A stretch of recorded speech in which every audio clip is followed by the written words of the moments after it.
अरुण भोरे ने कथा।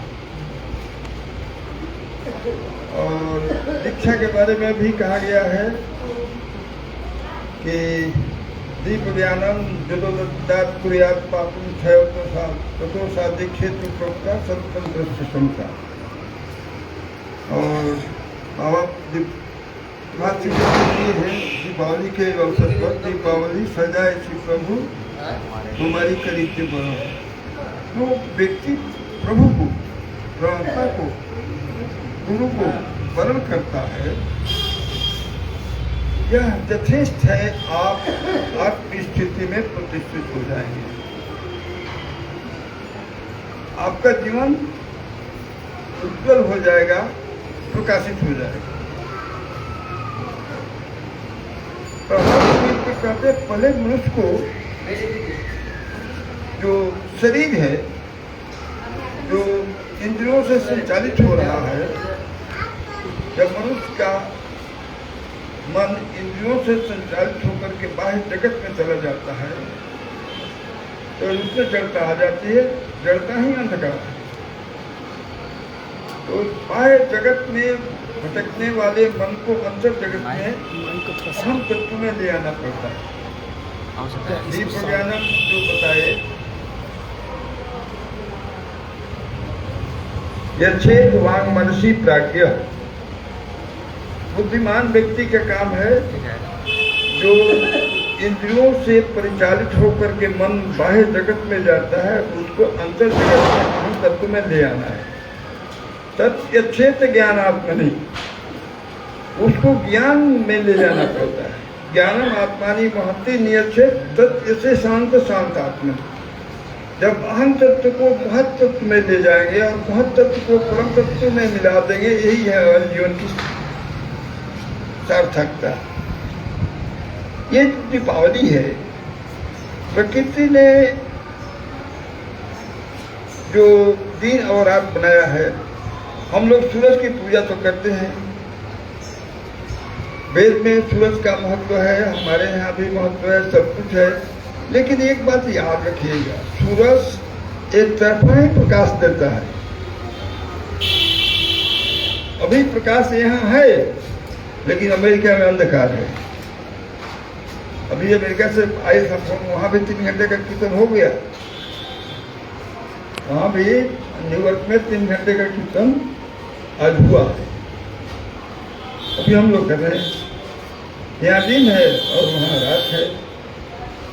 वहाँ रात है तो ये सूरज एक ही तरफ प्रकाश देता है। आप खड़े हैं, धूप में खड़े हैं तो आपकी छाया बनती है। छाया क्यों बनती है? जहाँ सूरज की रोशनी नहीं है। तो ये आत्मज्ञान, आत्मदीपो भव, हमारे शास्त्र में कहा गया आत्मदीपो भव। और इसके लिए एकमात्र रास्ता है साधना। बाबा ने प्राकृतिक पूजा है ये। फसल को बचाने के लिए दिया जलाते हैं और जो छोटा जन्म लेने वाला कीड़ा है जो पौधे को खा जाता है, वो आग की रोशनी में आकर्षित होकर के वहां जाता है और जल करके मर जाता है। इस धर्म से भी इसको जोड़ा गया है। कृष्ण कहीं बाहर गए थे, सत्यभामा द्वारिका में एक चली थी और असुर राजा नरकासुर द्वारिका पर अटैक कर दिया था। नारायणी सेना के द्वारा नरकासुर को सत्यभामा मारी है। ये चतुर्दशी का दिन था, चतुर्दश। तो अमावस्या के पहले जो चतुर्दशी है उसको नरकासुर के रूप में भी हम लोग मनाते हैं। आज हमारे यहाँ परंपरा है, मुख्य दिवाली के पहले आरंभों में घर घर से दिया निकलता है दरिद्र भगाने के लिए। दिया लोग निकल नरकासुर के नाम पर ही वो भी है। तो जो हो उसको लेकर के हैं। और एक कहानी है कि राम विजय करके अयोध्या आए थे तो दिया जलाया गया था। और आपके नालंदा जिला में एक पावापुरी है, जैन लोगों का धर्म स्थल है। और वहीं पर 24वें तीर्थंकर जैन लोगों का 24वें तीर्थंकर थे महावीर बलवान जैन। वे दीपावली के दिन ही शरीर त्याग किए थे। जब वो शरीर त्याग कर रहे थे तो उनके शिष्य लोग उनके चारों तरफ घेरे हुए थे और रो रहे थे। तो तीर्थंकर पूछते हैं कि तुम लोग क्यों रो रहे हो? तो प्रभु आप हम लोगों को छोड़ करके जा रहे हैं अंधकार में, इसलिए रो रहे हैं। तो उन्होंने आदेश दिया कि तुम लोग दिया जलाओ, अंधकार में छोड़ करके जा रहे हैं, तुम लोग दिया जलाओ। उस वक्त से जैनी लोग भी दिवाली करने लगा। ये सब तो लेकिन नहीं, ये तो परंपरा है आपके यहाँ। हमारे यहाँ दीपावली में और दुर्गा पूजा में एक चीज का महत्व है। दुर्गा पूजा में 9 फल 9 पौधा लगाया जाता है, एक मान होता है। मान इसके पौधे के जड़ में गोल गोल फल होता है, उसको हमारे यहाँ ओल कहते हैं, यूपी में सूरन कहते हैं। ये ओल खाने की परंपरा है। दशहरा में भी ओल खाता है लोग। आज रात में ओल की सब्जी बनती है और ओल का मेडिसिनल वैल्यू है। आयुर्वेद में कहीं लिखा हुआ है कि ओल जो देसी ओल, चेन्नई में जो ओल होता है उसमें नहीं है, लेकिन देसी ओल में एक विशेषता है कि उसके चारों तरफ छोटे छोटे मटर के जैसा दाना होता है। तो आज के दिन जिस व्यक्ति को बवासीर है, भखंदर है, डायरेक्शन है, किसी से कहना नहीं है, ये हम सार्वजनिक कह रहे हैं, लेकिन इसका प्रयोग करने के लिए मना है कि किसी से कहो नहीं, गोपनीय रखा गया। तो 16 दाना मटर के बराबर जो ओल से निकलता है उसको तोड़ के रख ले और उसको उसके छिलका को हटा दे। रात में ठीक 12 बजे बवासीर का रोगी वो 16 दाना पानी से घोट जाएगा, सिर्फ चबाएगा नहीं, सिर्फ घोट जाएगा। चबाने पर काटता है, घोट का जीभ काटेगा, पेट में कुछ नहीं होता है। जो होता है जीभ में, आप मिठाई खाते हैं जीभ में ही स्वाद होता है, कंठ के नीचे चला गया तो उसका स्वाद खत्म। नमक जीभ को लगता है, कंठ के नीचे चला गया तो वो भी मीठा हो जाता है। जीभ को काटता है, ओठ काटता है, गला काटता है, लेकिन भीतर जाएगा तो नहीं काटेगा। तो 16 दाना परंपरा के ठीक 12 बजे पानी के साथ घोट जाए। 16 एक दिन में बवासीर ठीक हो सकता है। कच्चे 16 दाना ये आयुर्वेद में भी वर्णन आया है और हमारे पुराण से ही तो आया है। बाबा देखिए, आप लोग कोशिश करना चाहिए, बाबा का जो वर्ण विचित्र है ना, पढ़ेंगे तो उसमें बहुत सी चीज बाबा लिखे हुए हैं, लेकिन हम इधर भटकते हैं। आपको अनेक दवाई के बारे में लिखे बाबा, जो कि कहीं आयुर्वेद में या तो भेषज रत्नावली में या योग रत्नाकर में, ये 2 किताब इंडिया में प्रचलित है, लेकिन इन सबों में वर्णन नहीं है। और ऐसी चीज बाबा बताए हैं। खटमल भगाना है तो कैसे करोगे? खटमल से सब लोग परेशान हो जाते हैं कभी कभी। ये सब चीज लिखे हैं, लेकिन आपके लिए लिखे हैं, लेकिन दुख की बात है कि आप उसका अध्ययन नहीं करते। तो ये सब वर्णन है। तो ये जो दीपावली है, अंधकार को दूर करने के लिए योग साधना, दीक्षा के अलावा कोई रास्ता नहीं है। एक भोजपुरी में बाबा आरा गए थे, बाबा बोलते थे गाना गाओ।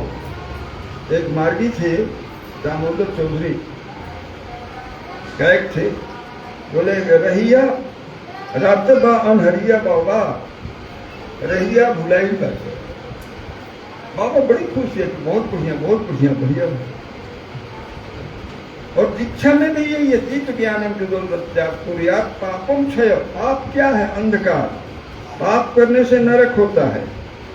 नरक शब्द की व्याख्या आप करेंगे, ये रक जो है सड़क, सड़क शब्द नहीं है, सड़क है, जहाँ मनुष्य सड़ता है, आगे बढ़ता जाता है, और जहाँ पर आगे नहीं बढ़ेगा रुकावट हो जाती है, वो नरक हुआ। स्वर्ग की बात करते हैं, जब स्वेच्छा से आप बिना ठेस लगे हुए आगे बढ़ते जाते हैं, उसी को स्वर्ग कहते हैं। सड़क, आगे बढ़ना, ये जीवन का काम है। स्वर्ग नरक अंधकार को कहते हैं, सड़क प्रकाश को कहते हैं। जब आप अंधेरे से अब निकल जाते हैं तो आप दंडन आगे बढ़ते जाते हैं। अंधेरे रात में घर में कभी कभी दिया नहीं रहता है, बिजली नहीं रहती है, तो आप अपने घर के बारे में जानते हैं, हाथ ऐसे ऐसे करके चलते हैं, चलने में दिक्कत होती है। जानकारी है कि घर मेरा दरवाजा बाएं है, दाहिने है, सामने है, आप तो टोल करके चले जाते हैं, दूसरी बात है। कितनी दिक्कत होती है, यदि हंसुआ रखा हुआ है तो कहीं हंसुआ पर पैर रख गया तो पैर कट गया। अंधकार में रहना कोई नहीं चाहता। बाबा इसको बोले हैं कि सबसे पहले तुम अपने हृदय को ठीक करो, इसके बाद मन को ठीक करो, इसके बाद मोहन विज्ञान में प्रतिष्ठित हो जाओ। और एक गाना और भोजपुरी में है कि जेवना ज्योति से जगमग ई जगह, वही के जगाद हमरा मन के बसैया बाबा, मन के जगाद।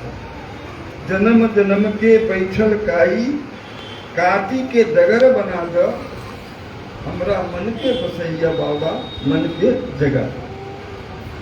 ये जो जन्म जन्म का संस्कार है, मानस पटल पर जम गया है और हमारी छवि आईने में नहीं दिखाई दे रही, दर्पण में नहीं दिखाई देती। हम अपने अस्तित्व को नहीं जानते। मैं समझता हूँ कि आज धरती पर 8 अरब आबादी है, लेकिन कोई भी व्यक्ति अपने व्यक्तित्व को नहीं जानता, आत्मनिरीक्षण नहीं करता। आप साधना करते हैं, कुछ थोड़ा सा समय निकाल कर आत्मनिरीक्षण करना चाहिए। मैं कौन हूँ? बैठ करके हम कीर्तन करते हैं, साधना करते हैं, क्या यही तक मेरी ड्यूटी है? आज प्रोग दर्शन के बारे में लोग ये करते हैं, लेकिन कौन, कितने व्यक्ति हैं जो प्रोग दर्शन कर 5 सिद्धांत में कुछ सिद्धांत अपने जीवन में उतारते हैं? अपने समय का सदुपयोग कौन करता है? अपने समानों का सदुपयोग कौन करता है? यदि हम नहीं करेंगे तो दुनिया क्या करेगी? हमको देख के कोई करेगा। बाबा बोलते थे कि देखो, गृह के लिए बोलते हैं कि मैं 4 फास्टिंग करता हूँ, तुम लोगों को कहता हूँ कि 2 फास्टिंग करो, और 4 फास्टिंग करते थे। बाबा समय का सदुपयोग, ऐसे बाबा तो बोले कि 4 घंटा हम आराम करते थे। मैं तो बाबा के साथ बहुत रहा हूँ, रांची में 4 साल रखा, कभी नहीं सोते थे। उंगली चलते रहती थी हमेशा, लेकिन ये संभव नहीं है। 4 घंटा बाबा बोलते हैं कि मैं अभ्यास किया हूँ कि 4 घंटा सो सकता हूँ। आप अभ्यास नहीं कर सकते हैं क्या? मैं 4 साल नहीं सोया था रांची में बाबा के साथ, 4 साल नहीं सोया हूँ। सवेरे से लेकर के रात के 2:30-3 बजे तक रहता था। 3 बजे हम अपने रूम में जाते थे, एक चौकी पर एक वॉलंटियर रहता था, कुछ सेवा करता था। फिर 4 बजे अपना मुँह धो के बाबा के पास चले जाते थे। टहलने सवेरे टहलाते थे, दोपहर में टहलाते थे, फिर जाते थे। फिर शाम को बाबा को पेपर वगैरह सब पढ़ाते थे। फिर शाम को टहलने चले जाते थे। टहल करके आए, बाबा खाना खाए, हम भी इधर खाना खा कर फट उनकी सेवा में चले गए। 3 बजे तक उनके पास रहते थे। लेकिन हमको कोई थकावट नहीं, मेरा अपना व्यक्तिगत कोई थकावट नहीं थी। और बाबा के पास सब लोग नहीं जाते थे, जो पॉजिटिव कहानी सुनाने वाला है वही जाता। रिपोर्टिंग के टाइम में या तो केशवानंद जी जाएंगे या शंकरानंद जी जाएंगे, अन्यथा मैं तो सालों भर के देखता। ये आदत की चीज है। एक बार लंबा होता का दादा मैं बाबा के साथ रहता था। एक बार 18 दिन बाबा के टूर में था। बॉम्बे, बड़ौदा, अहमदाबाद, कोटा, दिल्ली, लुधियाना, जहाँ बाबा को काटा गया। तो बड़ौदा से चले तो सेकेंड क्लास का टिकट हम ले लिए कि आप जाके सोएं। लेकिन सेकेंड क्लास में गए तो नींद नहीं आई। बाबा की चिंता थी, तो नींद नहीं आई तो हम उठ करके फिर बाबा के कंपार्टमेंट में चले गए। तो बाबा पूछते हैं नींद खूब अच्छी आई ना? यही पूछे। मैंने पैसा थोड़ा सा अधिक खर्चा किए थे, लेकिन नींद नहीं आई। चिंता रहती है कि बाबा को कुछ असुविधा नहीं। बाबा के साथ जाने पर हम तो देखे हमारे दादा लोग, मैं एक बार कलकत्ता जा रहे थे, मैं रात भर बाबा की सेवा करते रहे। विद्यानंद जी से विद्यानंद जाके उनको खर्चा लेने लगे, जबकि वो बोल के गए थे कि आप थोड़ा देर बाबा को देखिए, हम आ जाएंगे। लेकिन आए कहे, लेकिन हम लोग तो कोई प्रभाव नहीं। बाबा के पास रहने से नींद नहीं आती है, मन एकदम स्वर्ग में रहता है। मेरा अनुभव है।